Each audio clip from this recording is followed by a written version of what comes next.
Kwa kweli umeukimiza mwenge wa uhuru pahala pote ambapo tumepita ndani ya manispaa ya Moshi. Wananchi walikuwa wengi, wamejitokeza kwa wingi sana kwenye miradi. Kwa hakika wananchi wa manispaa ya Moshi mmeuheshimisha sana mwenge wa uhuru. Siku ya leo mwenge wa uhuru umepita katika baadhi ya miradi na umekuta miradi ni mizuri sana, imetekelezwa katika ubora mkubwa. Hata ile ambayo bado haijakamilika inaendelea katika ubora mkubwa, na hii ni ishara ya kwamba viongozi wa manispaa ya Moshi mnafanya kazi kubwa ya kumsaidia Mheshimiwa Rais Daktari Samia Suluhu Hassan katika usimamizi wa miradi ya maendeleo.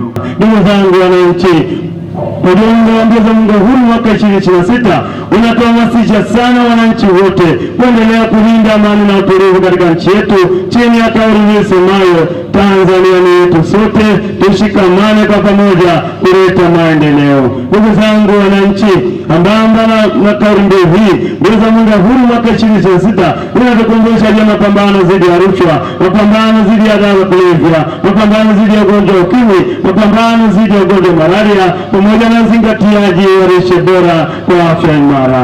Ndugu zangu wananchi, ujumbe wa mwenge wa uhuru mwaka 2026 unaendelea kutukumbusha na kutuhamasisha sana kuendelea kulinda amani na utulivu katika nchi yetu na kuendeleza mshikamano wa kitaifa ulioasisiwa na waasisi wa taifa hili na kuendeleza na viongozi mbalimbali katika awamu zote kwa miaka 65 sasa. Ndugu zangu wananchi, kwa zaidi ya miongo 6 sasa, taifa letu limeendelea kusifika duniani kote na linajulikana kama kisiwa cha amani. Heshima kubwa kwa taifa letu katika jumuiya za kimataifa imejengwa na waasisi wa taifa hili, baba wa taifa Mwalimu Julius Kambarage Nyerere pamoja na shujaa wetu Sheikh Abeid Amani Karume. Ndugu zangu wananchi, katika kuenzi tunu hii ya umoja na mshikamano, taifa letu itaendeleza mashirikiano baina ya wananchi wake huku likiendelea kulinda utu wa mtu, uhuru wa kuabudu, uhuru wa kupata habari, uhuru wa kupata huduma bila kuasiri sheria ya Jamhuri ya Muungano wa Tanzania kama ilivyoainishwa katika ibara ya 12 mpaka ibara ya 28 ya Katiba ya Jamhuri ya Muungano wa Tanzania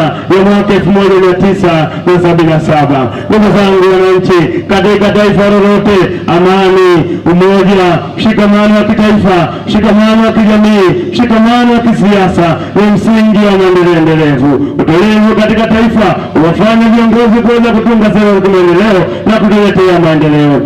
Ndugu zangu wananchi, waasisi wa taifa hili wakati wanajenga taifa imara walitusisitiza sana wananchi kuendelea kulinda amani na utulivu na kuendeleza mshikamano wa kitaifa.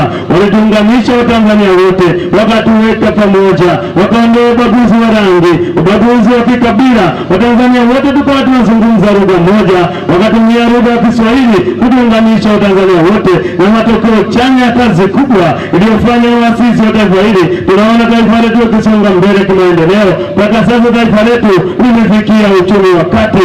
Hayo ni matunda ya kazi kubwa iliyofanywa na waasisi wa taifa hili. Kwa maana mwenge wa uhuru leo umefika hapa manispaa ya Moshi kuendelea kuhamasisha wananchi wote kulinda amani na utulivu na kuendeleza mshikamano wa kitaifa ili nchi yetu endelee kusonga mbele. Tuwaombe sana wananchi wa Moshi, palipo na amani ndipo penye maendeleo, palipo na amani panafanya taifa kuwa tulivu, na hivyo kuwafanya viongozi wetu waweza kutunga sera za maendeleo na kutuletea maendeleo. Ndugu zangu wananchi, kama ilivyo katika mataifa mengine, serikali zetu zote mbili, serikali ya Jamhuri ya Muungano wa Tanzania pamoja na serikali ya Mapinduzi ya Zanzibar, taasisi za dini, taasisi za kiraia na wananchi wote wa Jamhuri ya Muungano wa Tanzania, tukiwemo sisi wananchi wa manispaa ya Moshi, tuna wajibu wa kulinda amani na utulivu katika nchi yetu. Tuna wajibu wa kulinda rasilimali za taifa letu. Tuna wajibu wa kulinda muungano wetu. Tuna wajibu wa kulinda